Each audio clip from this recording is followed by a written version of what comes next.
Good evening everyone. আজি মই online আহিলোঁ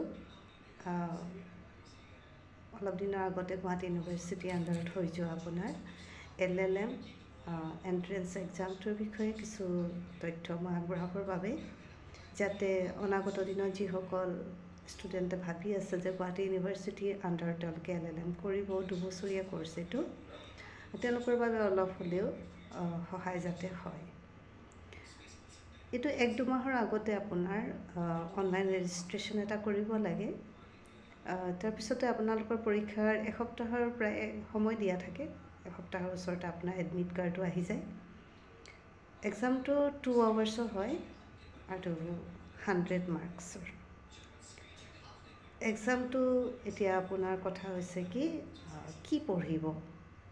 আমাৰ LLM কোৰ্ছটো চিট পাবৰ বাবে আপোনাৰতো আমাৰ LLB কোৰ্ছটো বহুত ভাষ্ট হয় আৰু এইটো LLB বুকছৰ লগত ৰিলেটেড আপোনাৰ টপিকছে আহে, কিন্তু প্ৰধানতে মই সাধাৰণতে আজি এবাৰ বহিছোঁ মই দেখিছোঁ যে আপোনাৰ ইয়াতে জুৰিছপ্ৰুডেন্স, কনষ্টিটিউশ্যনেল ল, BNSS প্ৰায় মেক্সিমাম কুৱেশ্যন আপোনাৰ তাৰ পৰাই আহে। যদি এই 4খন বুকৰ আপোনাৰ কনচেপ্টটো ক্লিয়াৰ হয় তেতিয়াহ'লে আপুনি ইজিলি আপুনি এক্সামটো পাছ কৰিব পাৰে আৰু কোনো অসুবিধা নহয়।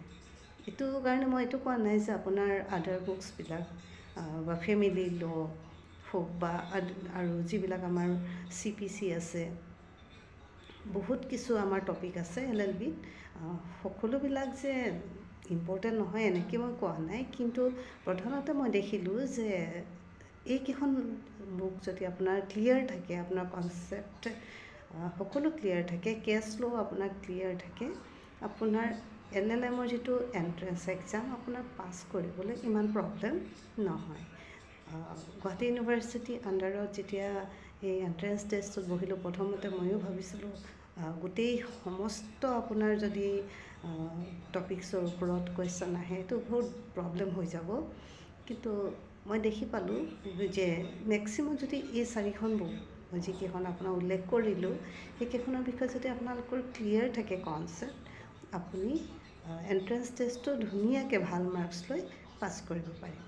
আৰু এই তথ্যখিনি মই ভাবোঁ যি অনাগত দিনত আপোনাৰ ভাবি আছে যে LLMত এডমিশ্যন ল'ব গুৱাহাটী ইউনিভাৰ্চিটিৰ আণ্ডাৰত, তেওঁলোকৰ বাবে অলপ হ'লেও সহায় হ'ব বুলি মই ভাবোঁ। নেক্সট মই যদি কিবা ইনফৰ্মেশ্যন বেলেগ আৰু পাওঁ আপোনালোকক জনাম। ধন্যবাদ।